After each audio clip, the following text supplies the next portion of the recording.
The December 19th, 2006 Hampden Town Council meeting. At this time, can I have everybody stand for the Pledge of Allegiance?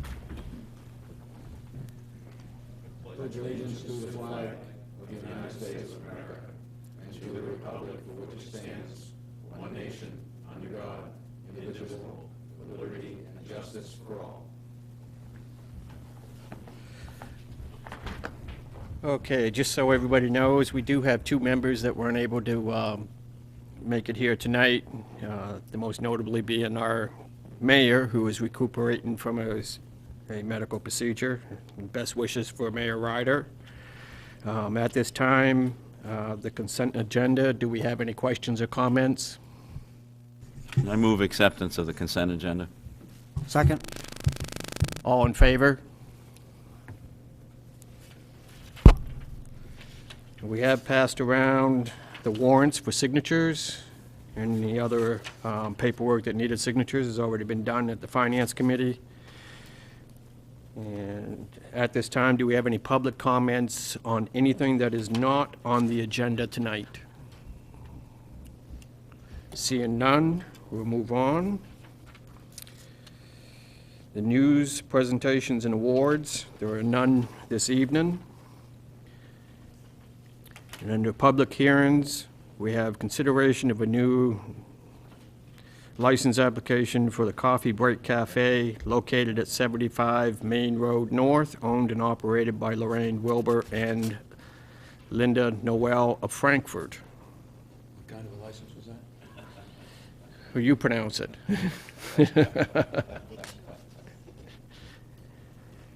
So, and do I have a motion? I make a motion that the council approve the new victualer's license application for the Coffee Break Cafe located at 75 Main Road North. Second. That's what kind of license? I knew that. So, and all in favor? Thank you. Moving on to nominations, appointments, and elections. We have the reappointment of Paula Scott as the Registrar of Voters for the Town of Hampden pursuant to 21 MRSA, subsection 101, recommended by Manager Jennings. All right, and as summarized in your meeting packet, the reappointment of the registrar is for 2 years and must be made by January 1st in every odd-numbered year. That's why this matter is before you. Do you have any questions or comments at this time? No, I would move the reappointment of Paula Scott as the Registrar of Voters for the town pursuant to 21 MRSA subsection 101. Second. All in favor? Thank you. Next is the reappointment of Benjamin Curtis to the Laura Hoyt Pool Board of Trustees, recommended by the Services Committee. Thank you. I make a motion that the council reappoint Benjamin Curtis to the Laura Hoyt Pool Board of Trustees. Second. Any questions or comments? All in favor? Next is the reappointment of Sam Manhart to the Laura Hoyt Pool Board of Trustees, recommended by the Services Committee. I make a motion that the council reappoint Sam Manhart to the Laura Hoyt Pool Board of Trustees. Second. All in favor?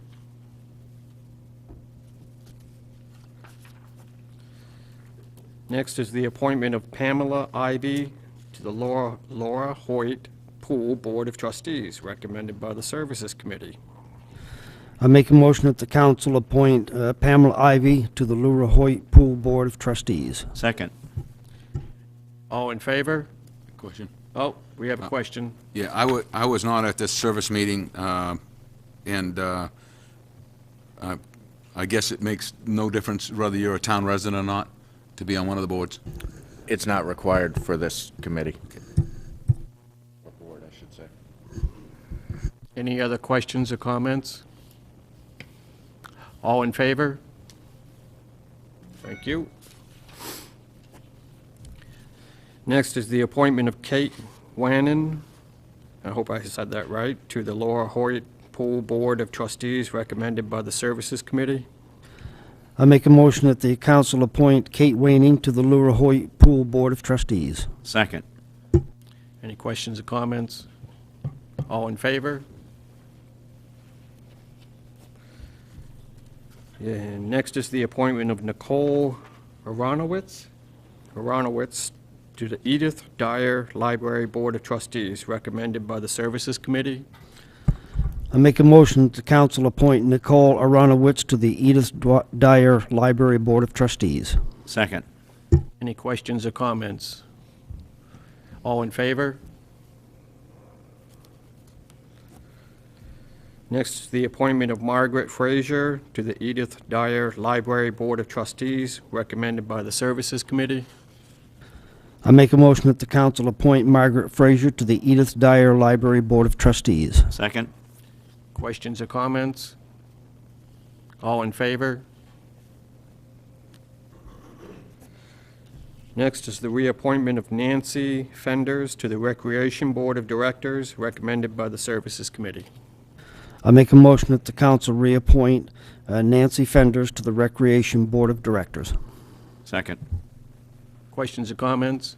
Just to offer a comment, the public doesn't necessarily get to see the committee at work, and we had a chance to meet a lot of these candidates and review their applications. And I just want to affirm the committee's opinion of the good fortune we have in town of having folks of this caliber come and step up to volunteer on these boards. So, on behalf of all of us, thank you very much. All in favor? Okay. And where would you like to move on to next? New business. New business? Okay.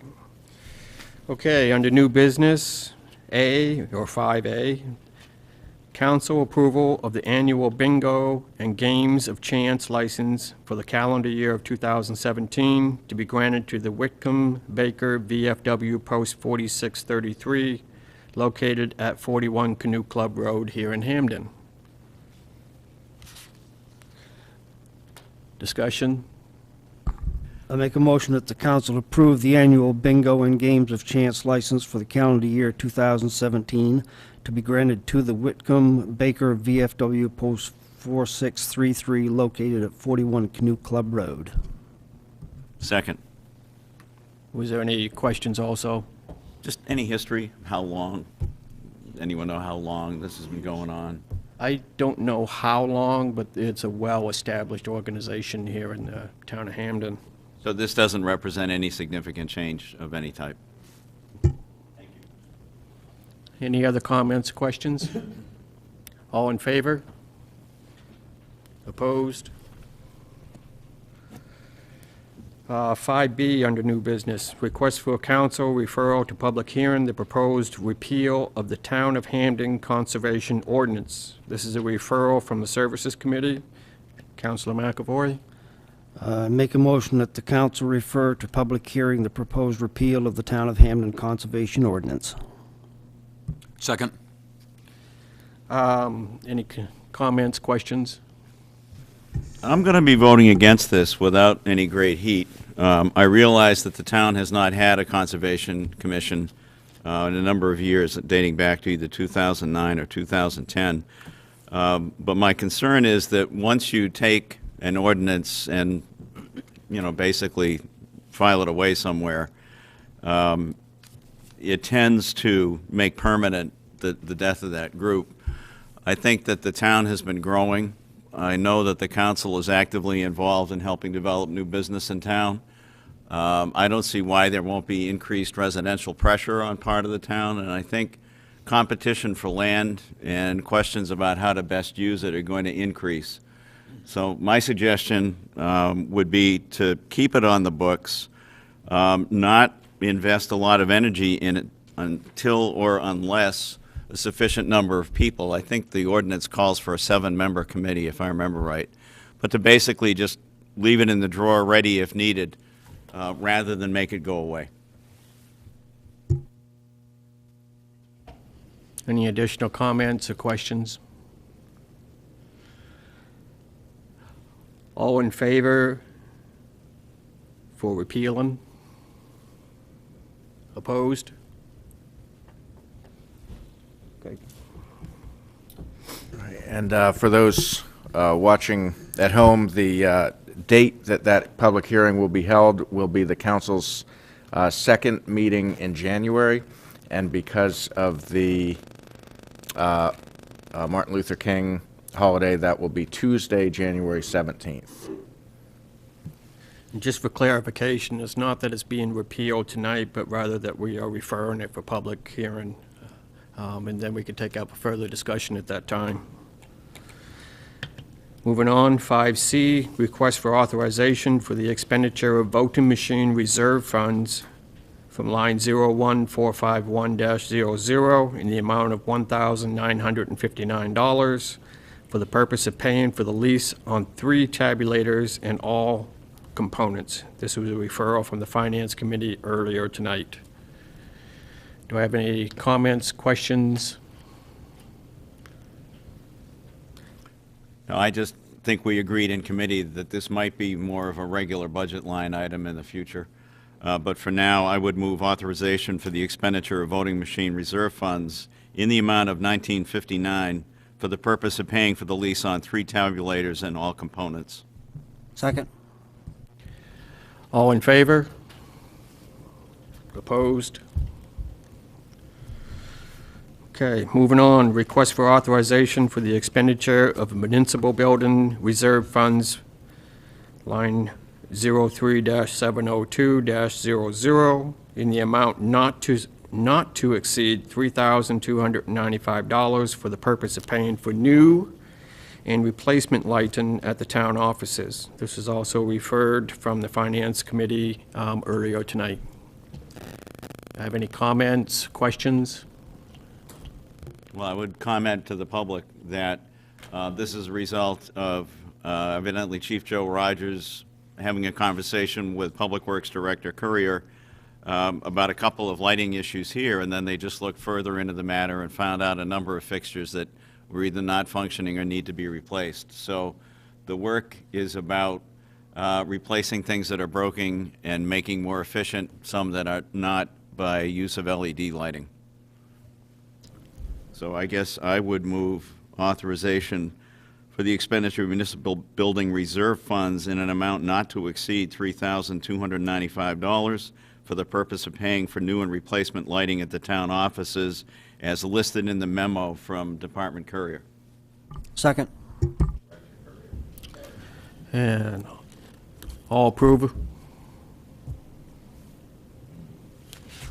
Thank you. And moving on, 5F is a presentation by, did I miss one? Oh, sorry, E. I guess I'm trying to go too fast. 5E, council approval and execution of the certificate of settlement and the certificate of recommitment to taxes to transfer custody of the town of Hampden tax list from the retiring tax collector Cheryl Johnson to the incoming tax collector Barbara Gagan pursuant Title 36 MRSA subsection 763. Angus? All right, so as we've discussed at prior meetings, as you know, when you vote the tax commitment back in August, you're committing that amount to the tax collector, who is then responsible for raising that amount. When you have a tax collector leave in the middle of the fiscal year, which with Cheryl's retirement coming up at the end of this week, what is before you is a settlement of what has been collected with a balance of that remaining uncollected in the current fiscal year. The second action before you is the recommitment of that remaining uncollected portion of FY17 taxes to the new tax collector, Barbara Gagan, who's with us tonight. And the same recommitment has to occur for any tax year in which there are any outstanding taxes due.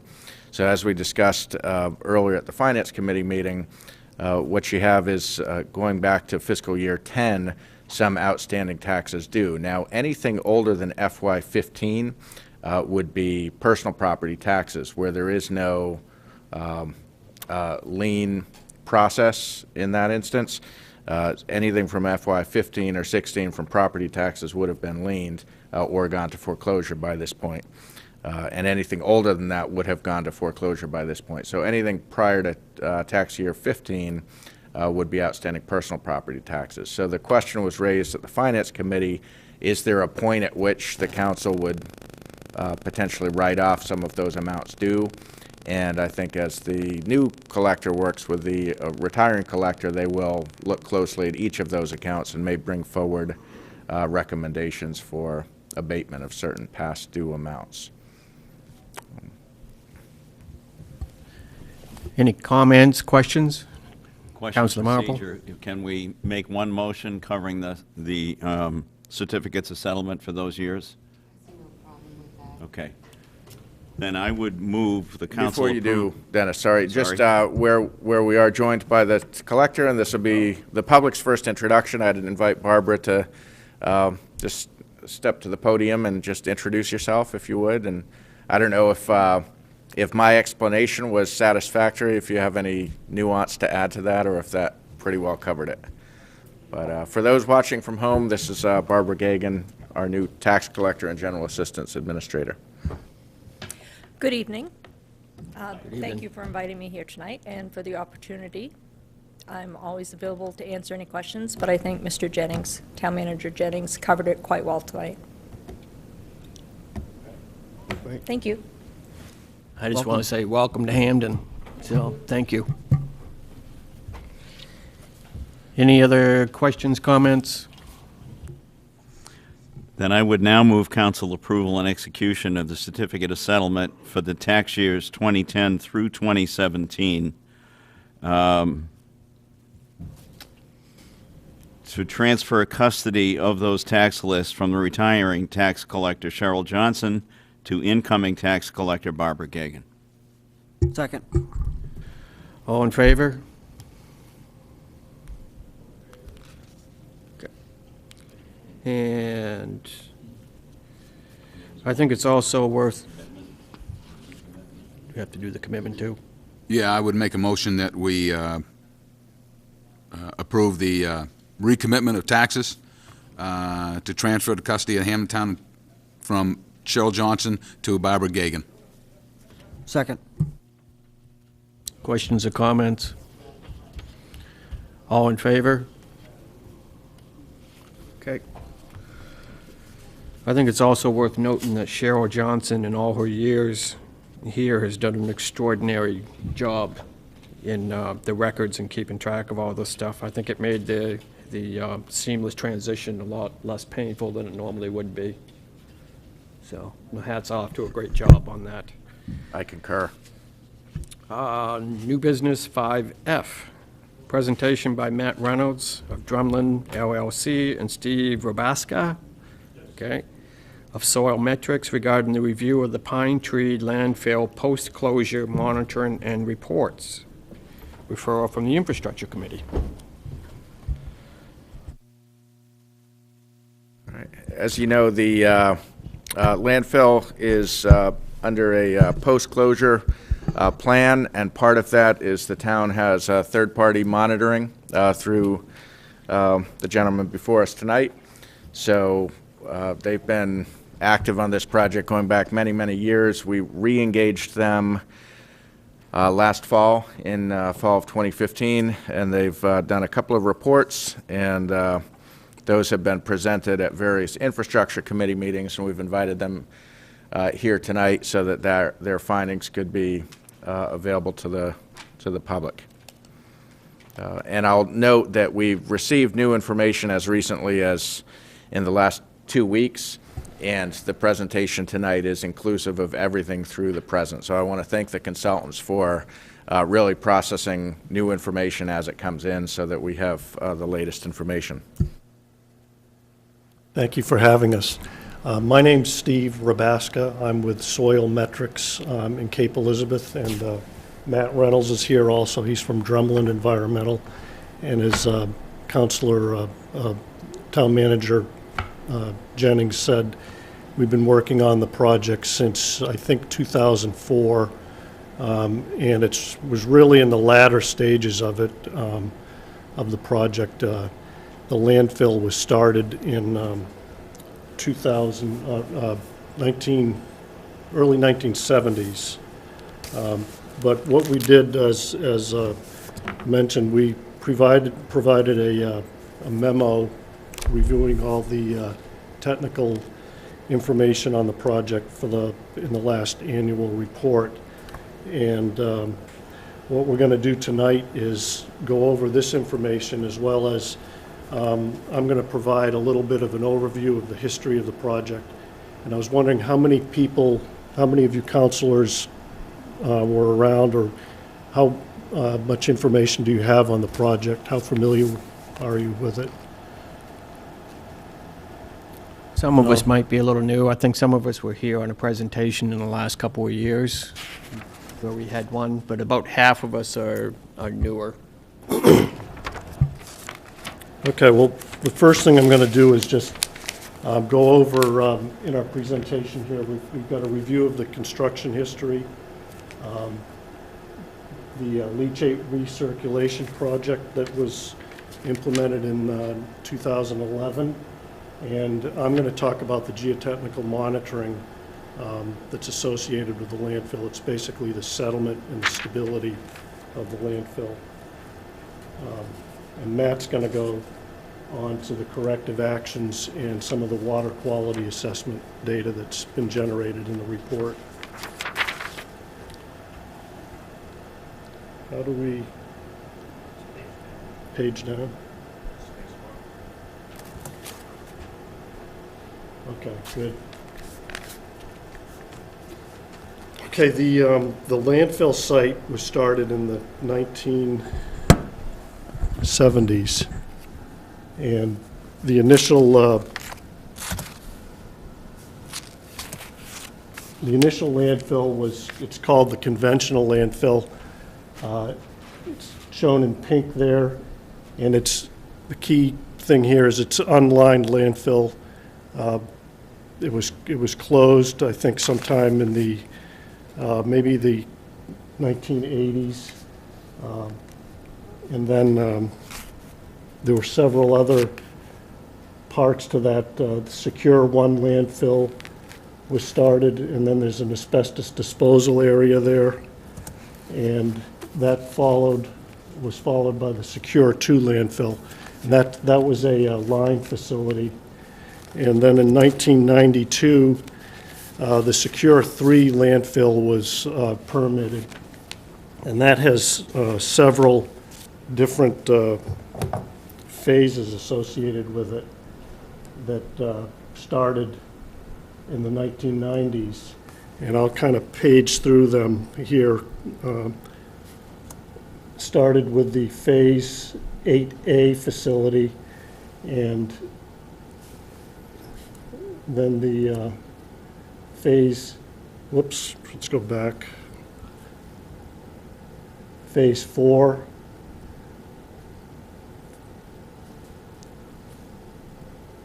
Phase 8C, and we just go around the landfill, Phase 8C, Stage 3, and Phase 7. And these facilities, key thing here is they were lined landfill facilities that piggybacked up and over the conventional landfill and basically entombed it. These facilities here, the Secure 3 have leachate collection systems associated with them, and they're built to modern standards.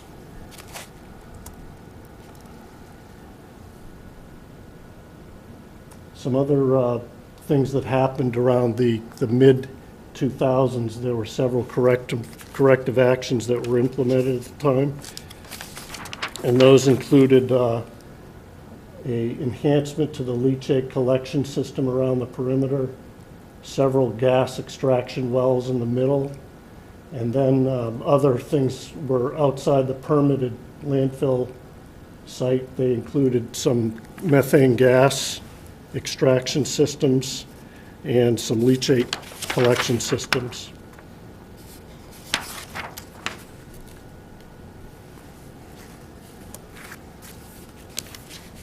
In 2006, the closure agreement was signed for the facility, and that basically involves putting a plastic membrane over most of the landfill except for Secure 2 and this phase 1 through 5 of Secure 3, because they were already closed, but it involves increasing the side slopes and increasing the overall height to elevation 320. So there was additional waste put on the top. The side slopes were increased, and this was a plastic membrane that was put down, and it's a well-engineered system that basically includes a sand layer, a plastic membrane, leachate collection system on top of the membrane, and then you've got a clay layer and topsoil layer on top of that. So this is what covers the whole Secure 3 landfill system.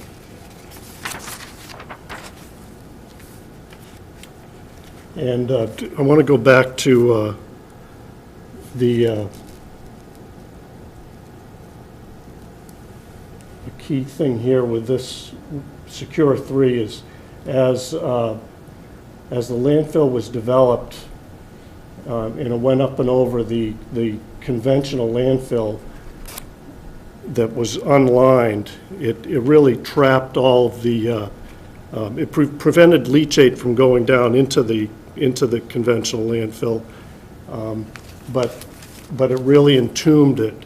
And the corrective actions that were implemented in the mid-2000s were implemented because there were off-site migration, or not, maybe not off-site, but migration of contaminants from the conventional landfill only off-site, as well as methane migration.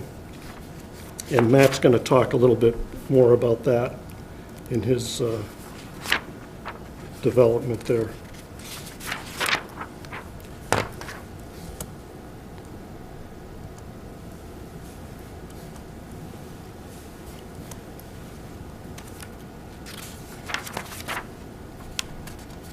The leachate that you were referring to, is that like the unintended leakage of contaminants Well, that it's avoiding? Yeah, the leachate happens primarily through precipitation. When rainfall hits the landfill, some of it will penetrate through an uncovered landfill. So the waste takes up some of that moisture, and then it eventually goes down through the waste and into the groundwater table if it's unlined. Now, the Secure 3 system is all lined. So any water that comes through, or any water that came into the landfill, went down through the waste and hit the leachate collection system. So that's all treated. And that's not really, I mean, that's a well-engineered system. And then when we closed it in 2008 to 2010, I believe, or 2011, it prevented any more infiltration from coming into the Secure 3 landfill. So the leachate generation is greatly reduced once it's covered. Okay, so that's why the membrane's over the top of it. Yes, reduce that. yeah. Okay, thank you. But that's a good question, because the next thing I want to talk about is leachate recirculation. Basically, in the, I believe it was in the, maybe mid-2000, they started putting in gas extraction wells. And initially, it was to control the methane emissions and try to control the methane escaping from the conventional landfill and the existing landfill. And initially, it was just vented off and flared off. But in 2008, I believe, the landfill applied for a leachate recirculation pilot project. And basically, the system involved putting some of the leachate that's generated back into the waste. And the reason they wanted to do that was to enhance the generation of the methane. And that went along with the production of the gas-to-energy plant at site. Once they covered the landfill, they found that the methane generation dropped off because there's no more infiltration of water, and you need the water to go through the waste to enhance the generation of the methane. So they went through and did a pilot study in 2009 where it was a well-documented pilot study that Matt and I reviewed. It involved several 100,000 gallons of water that they put through. We did a lot of studies on the generation of the increased generation of gas, and in 2011 it was accepted by the DEP, and the system involves, the system involves a series of trenches. Here we go. A system of horizontal trenches on top of the landfill and several gas collection trenches that are above the conventional liner. It's not in the conventional landfill. It's in the Secure 3 part of the landfill. But what happens is leachate's pumped into the trenches, and it's all metered. They know how much they're putting in, and there are checks and balances on what goes in and what comes out with the leachate collection system. And it's been going on for 5 years now, I think. And the initial agreement was for, I think, 36 million gallons of leachate to be put into the landfill through this process. And that number was arrived at through an assessment of how much free water can be absorbed in the waste over the general area of influence of that system here. So 36 million is the current number that can be applied to it. And as of 2015, I think they put in 2,900,000 gallons, and total remaining capacity is about 14 million gallons. And it's been working. They've generated a lot of data on the gas generation, and it is helping them to extract gas more efficiently, enhances the gas quality. I have a question based on a bad assumption on my part when I read through this. I thought we were pumping water into this to measure leachate coming out, but this is adding leachate. Yes, yes. So my question is, what exactly is in leachate as used in this process? Well, there are a lot of, it's the stuff that leaches out of the waste material. Matt's more adept at answering the question, what's leachate, what are the chemicals in there, but. I understand the general process, but I'm just wondering, is this brought in from somewhere else? No, it's recirculated. it's recirculated, so there are systems around and under the landfill that collect leachate that naturally percolates down out of the landfill. And that's all collected, and it goes to the big storage tank. And it would, prior to this program, all of it went to be treated off-site at the waste treatment plant. Now a certain subset of that water, leachate, goes back up into the landfill, and it has dissolved calcium and bicarbonate and chloride and a lot of the things that you see it as a signature in groundwater, but it goes back under the cover and above the liner, kind of back into the entombed waste, if you will. And this is only from those phases that were described as secure. This is not at all from the original unsecured landfill. there, around the landfill, there's leachate collected out of the secure landfill, but there's also leachate that's collected from around the conventional landfill, and there's also groundwater that's pumped as part of this corrective action program that I'll explain in a moment. So all of that material collectively is leachate. And so they don't really parse where it comes from. It may have come from the groundwater, it may have come from within the secure landfill, it may have come from the perimeter trenches around the conventional landfill. Does that answer your question? Why do we want to enhance the production of methane? Well, there are two things. One,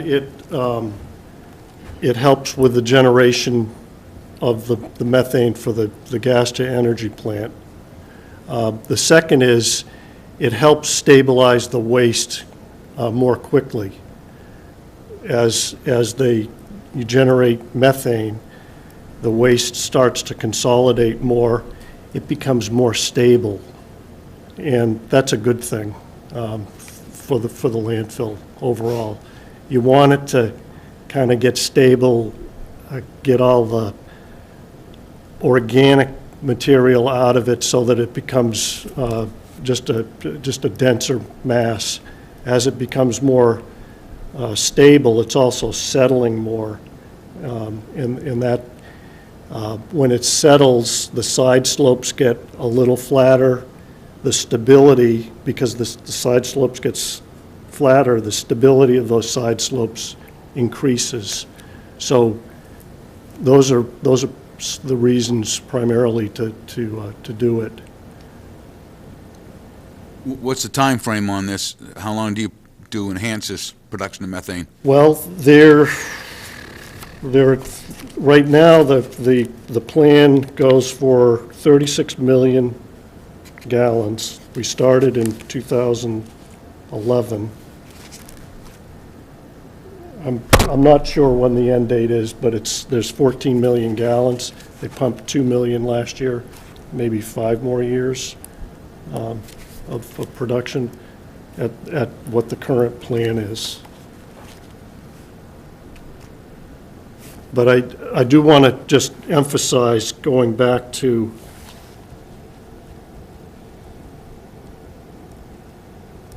this, is that when these were all planned out and constructed, all of these secure 3 cells, the liner system there it's a double liner system. There's a primary liner and a secondary liner. The primary liner is you've got a layer of clay, you've got a plastic membrane, and on top of that you've got a leachate collection layer, which is basically a couple feet of really permeable sand. The leachate comes down through the waste into that layer, and it's all graded to collection pipes. So all of the leachate is collected and it's directed to some leachate collection pump stations. There's one up here, one down here, and I think one over here. And when that's collected, these pumps are all metered, so they know how much they've put in up on top, and there are measures of what we're pumping out. So there's a mass balance going on where they're keeping track of all that stuff that's coming in and going out. So it's really well thought out in terms of, what's going in and coming out. And it's underneath the primary liner is a secondary liner, and that's called a leak detection system.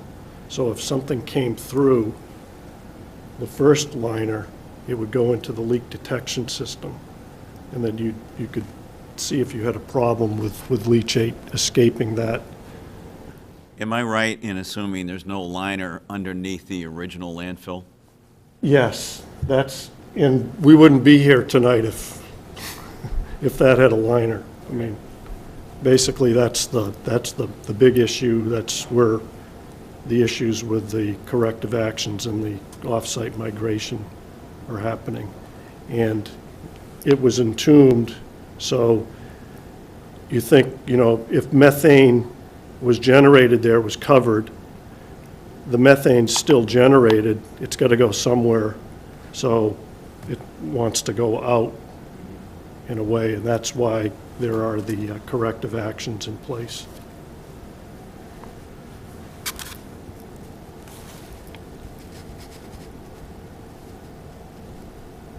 Okay, the leachate recirculation, yeah. Again, 14 million gallons, I believe that's the number that's left, or total remaining, yeah, 14 million out of the 36 million, and it goes into the trenches. And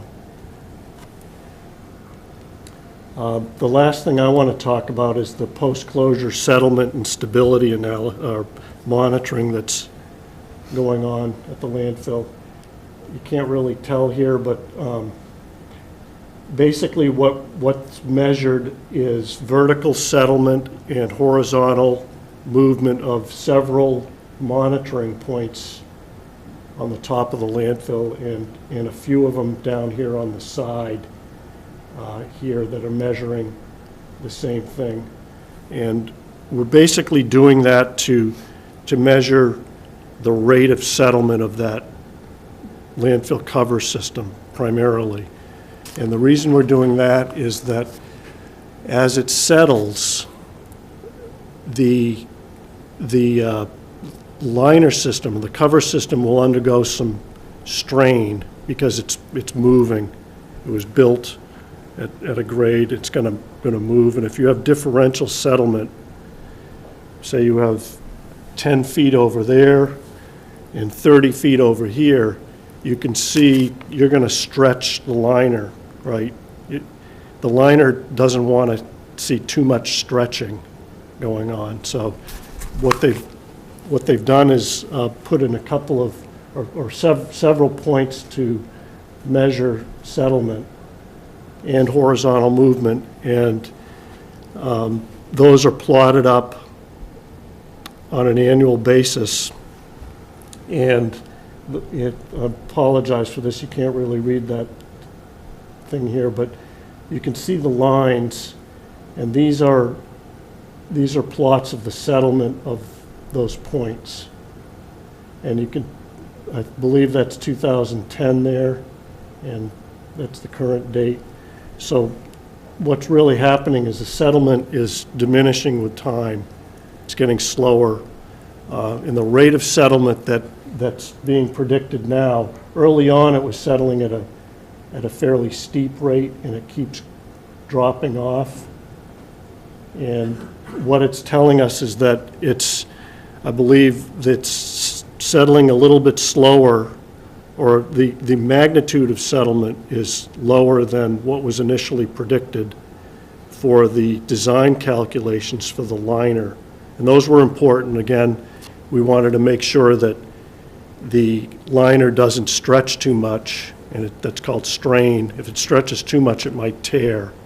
So what this is basically is telling us is that we're within our design parameters for movement of the landfill, movement of primarily of the cover system. The other thing we're measuring here is movement of these points down here, and we're looking there. These are important because this is one area of the site that had a little bit of softer clay initially. And early on, there was some concern that there might be some global stability issues where you'd get a mass movement. Does anybody remember Norridge Walk landfill when that was a big landfill failure where you had mass movement of the waste? It was a mess. It happened in the late 1980s. We don't have that situation here, but those were put in because of that, I believe. They were concerned about the clay. But these are monitored for both vertical settlement and horizontal settlement, and there's no indication of any large-scale movement like that going on. So overall, the stability monitoring that has been done is indicating that it's, it's performing as designed. And I think that's, it's good news. It's settling slowly and behaving like it should. Matt's going to continue with the corrective actions, but do you have any questions on kind of the history of, or the monitoring? No.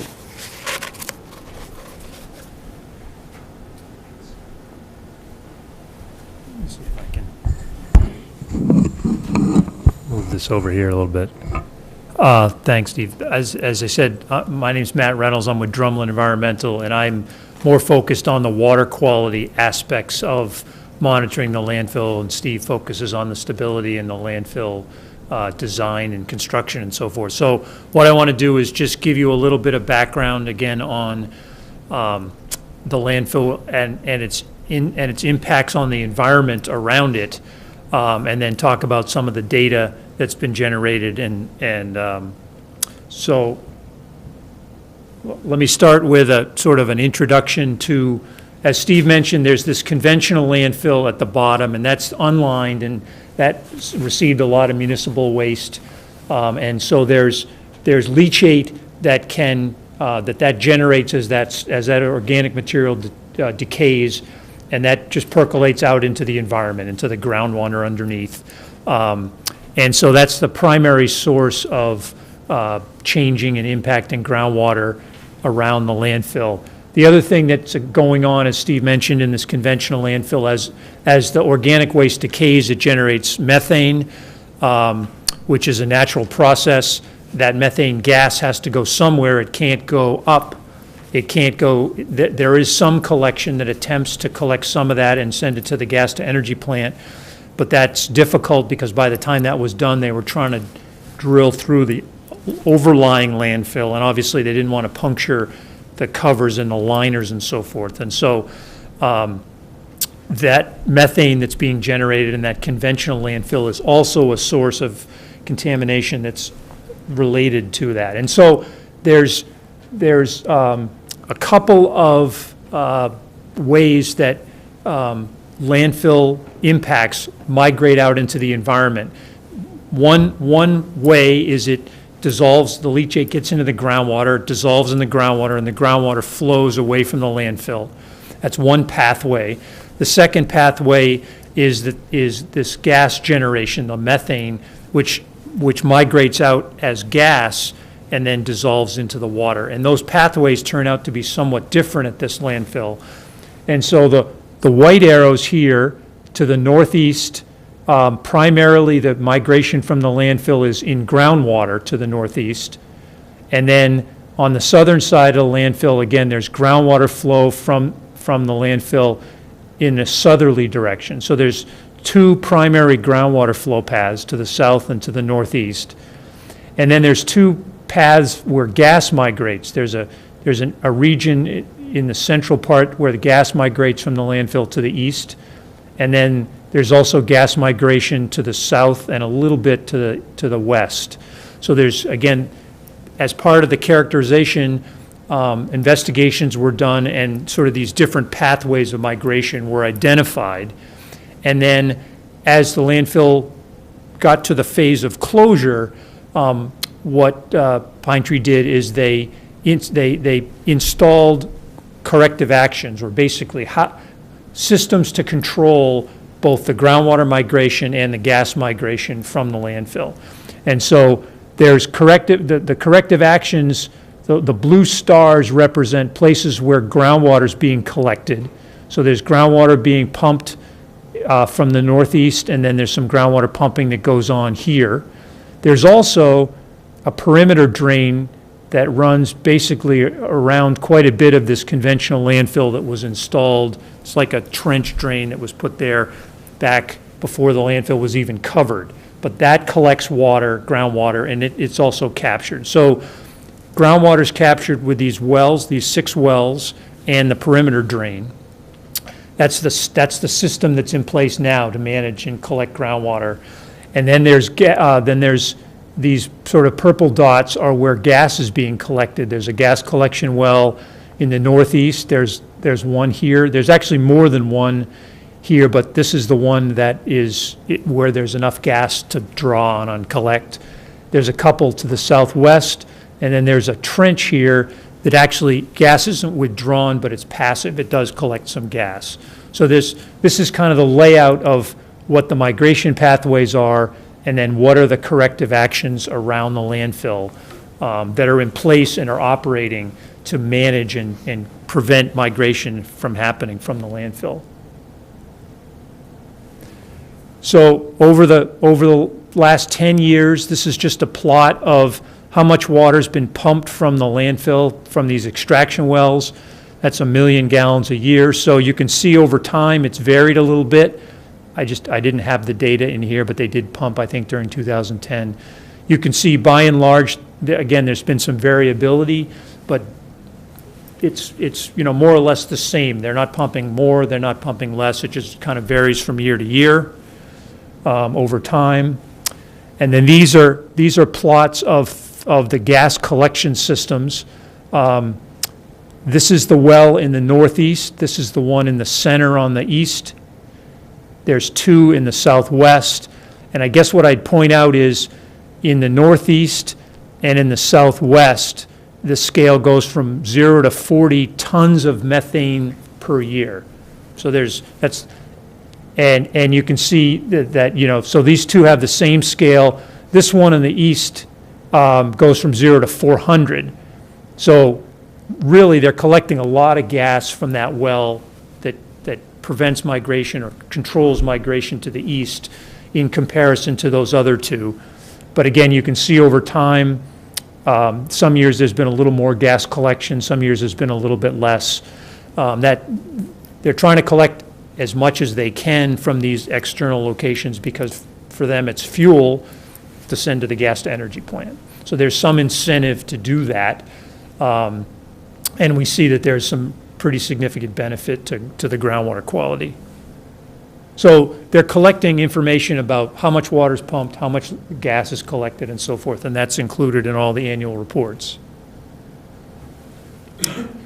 So when the landfill was finally closed, as part of the state process, there's a process because there needs to be corrective action because there's migration of contaminants away from the landfill. These corrective actions that I described were in place, and the state and the landfill had to agree on, well, what do you call successful corrective action? That they needed to it's part of the statute. And so there were a series of criteria that were identified as successful corrective action. And under the regulations, Pine Tree has to achieve those successful corrective actions during the post-closure period, which is 30 years. So basically, these are the criteria. Timeline is 30 years, and so that's what they need to do. And so on-site for groundwater, there was a criteria of less than 500 for specific conductance. And basically, in a simple way, specific conductance is a measure that summarizes all of the pretty much all the dissolved things in the water. So chloride, calcium, sodium, all the cations and anions that might be included in the leachate collectively influence specific conductance. And so it was a bulk measure. It was pretty simple to understand and pretty simple to measure. And I'll show you a bunch of data that relates to that measurement. So for on-site, the goal was to get the levels down so that specific conductance was less than 500 in all the on-site locations. In off-site locations, the target number was a little bit lower, and in addition, groundwater had to meet, these are the drinking water standards. This is the federal, this is the state. Most cases they're the same number, but sometimes they're slightly different. So again, off-site groundwater has to meet the drinking water standards. And then off-site for methane, this gas migration, there was a specific criteria set for methane off-site in order to meet the successful corrective action. And then surface water quality, there's also a standard there. it has to meet its classification, which includes some numerical standards that exist for surface water.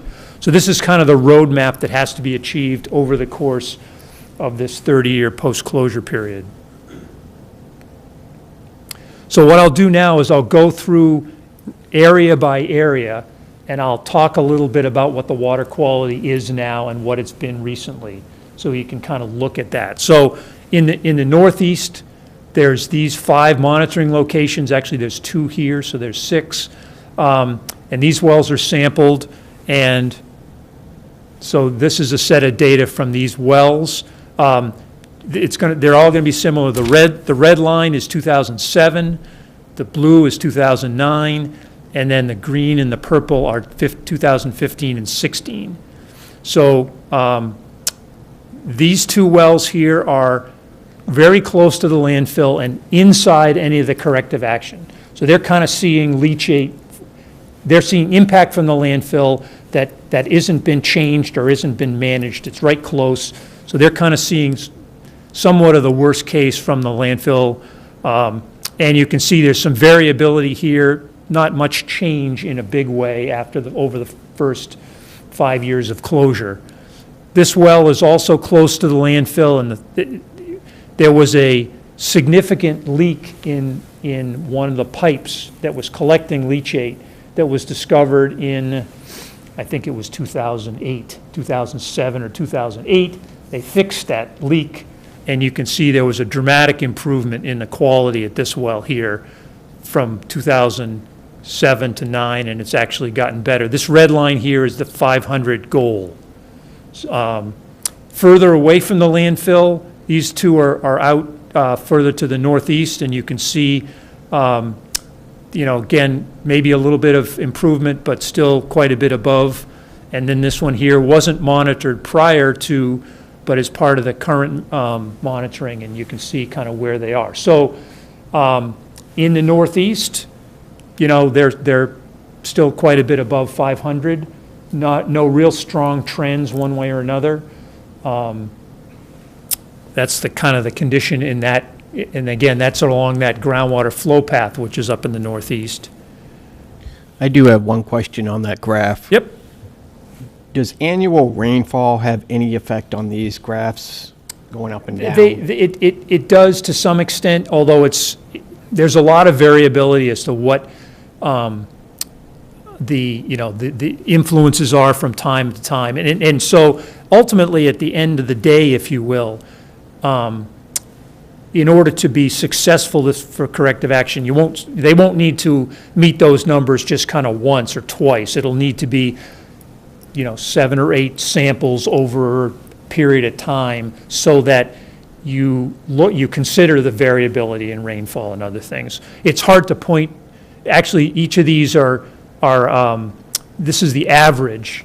There are 3 samples represented in the averages, and in most cases, there's quite a bit of variability. So there's seasonal variability, and there's year-to-year variability because of rainfall. The sampling in the past has taken place 3 times a year, spring, summer, and fall, and those traditionally represent kind of wet and dry conditions. They span the wet and dry conditions. Going forward, they'll be sampling in the spring and the fall, again, which typically tend to be wet and dry. So you want to look at under different conditions, and then year to year, they'll vary a bit as well. Okay, thank you.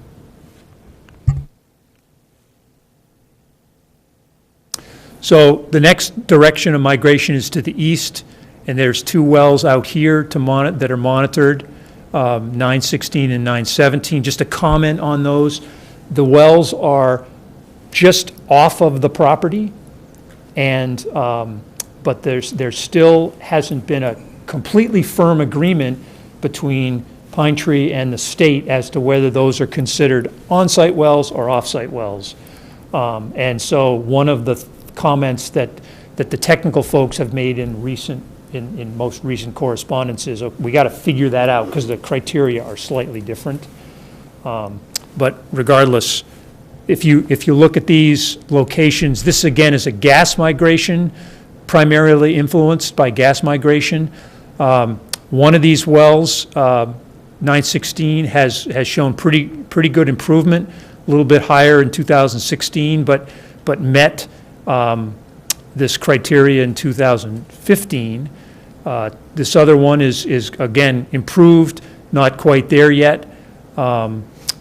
Just a quick note, in 2010 and 2011, I think 2012 also, none of the wells anywhere met this 500 criteria. So even to get close is some, preliminary measure of progress. 3 wells to the south, primarily influenced by groundwater flow in that direction. 2 of them have gotten pretty close to the criteria 500. This one is below. This is probably the poster child. This is the big success so far. This one's quite close, but again, there's another well that has shown quite a bit of improvement, but isn't there yet. To the south. And then to the southeast, there's 2 wells at each of these locations. And this is an area where there's both groundwater influence and gas migration influence. So this is the area probably of the heaviest impact from the landfill. The well, which is a little bit to the east in that trio, still quite high levels. Maybe it's a little bit lower, but they're still pretty big levels. And the other comment down here is that there's several of these where actually the trend is increasing. So that's clearly something to watch is to what's going on there, and should there over time, is that trend going to persist, or is that trend going to change and start to improve? And then on the west, and actually this well here is in the north, it should be upgrading of the landfill and kind of not show any influence, although it's right near the interstate, and so other things that influence the specific conductance parameter are things like salt, and so that well has been discussed about how representative is it really of background conditions. It's also quite just physically close, and that well actually has shown a slight increase. So that again, they're monitoring wells to this west side. They're relatively low. They're not clean at this point, or they don't meet the criteria. So as you go around the landfill, you can sort of look at the different flow paths. You can look at the criteria. You can look at the quality and get a sense for and track over time what's going on. Yep. I know landfills all over the place are going to be different in makeup and composition and soils and everything else under the sun. But is there sort of a general industry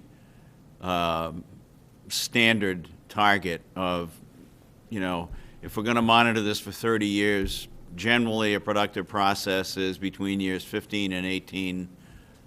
Are there any general metrics like that are standards that they're looking to hit? I don't think there are, and part of that is because there aren't a lot of landfills, particularly in Maine, that have sort of gone through this formal closure process and are being monitored the way this landfill is being monitored. I would say that you're going to get, somewhere in the first 10 years, I'm sensing that you'll probably get quite a bit of improvement. As you get way out in time, the improvement's probably going to be more asymptotic and get slower. So, when is the right time to look at it and say, oh, we're not going to make it, which may be at the root of your question. I think it's probably premature now, but there isn't any really specific rule.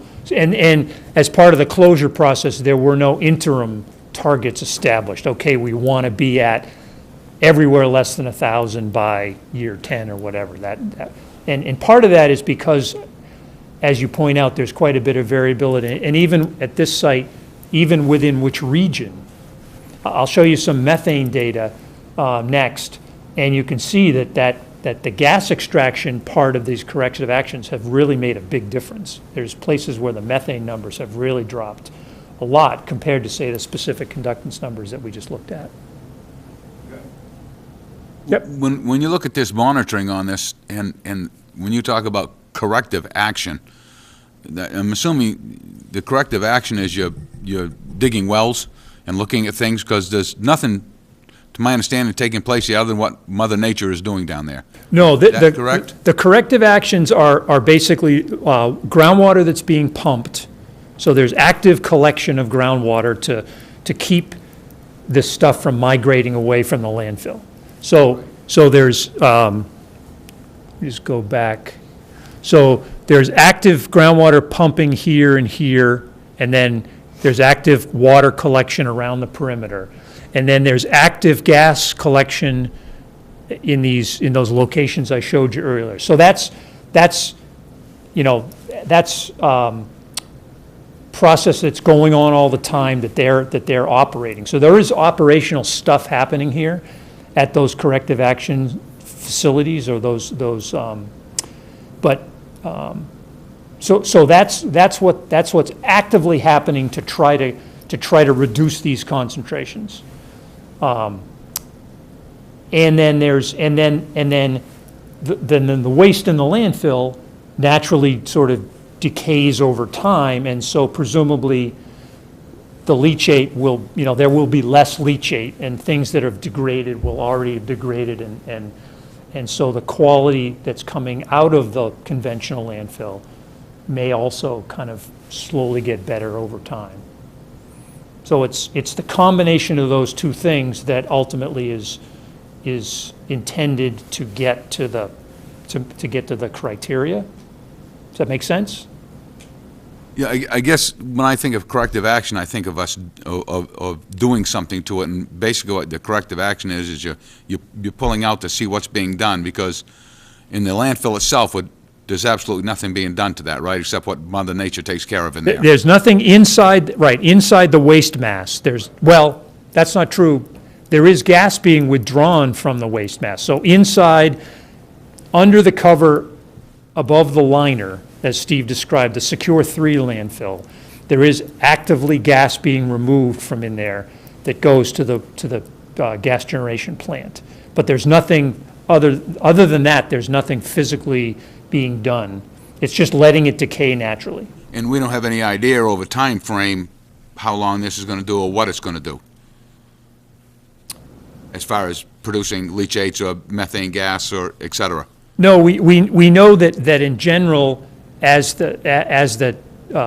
time goes on, there's less methane generated and there's less leachate produced, because basically the things that drive those are, in a simplified sense, organic. So, things that can break down and degrade and decay do that, and they generally do that over.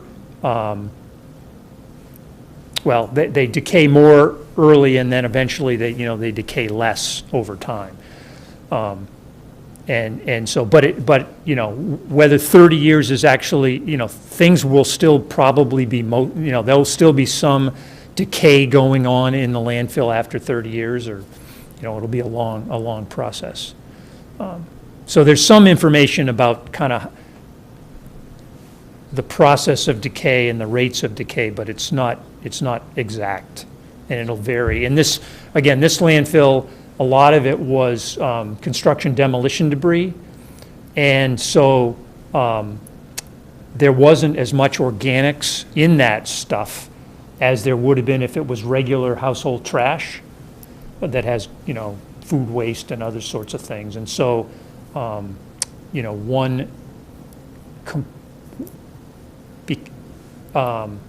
that was an element in considering this leachate recirculation concept when it is that the landfill wasn't by itself generating as much methane as was originally anticipated. because those calculations were done based on a municipal solid waste that had more organics in it, basically.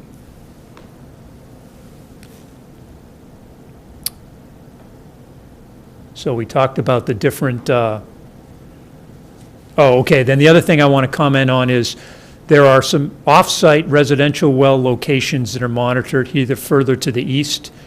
One is an actual residential well, and one is a well that was installed near a former residential well. And here's the data for those. This 109, as you can see, actually has been below the 400 criteria for both 2015 and 2016. 103 is close, but it's still above it. So there's some residential monitoring that's part of the program off-site out in that direction. There's kind of a bit of stuff going on here, but I mentioned earlier, methane is collected from a well here that actually collects the most of the methane. There's one in the northeast, there's a couple down in here, and these graphs are plots of methane concentration from 2008, I believe, to the present. And as you can see, the methane levels were quite high, and they've really dropped down a lot.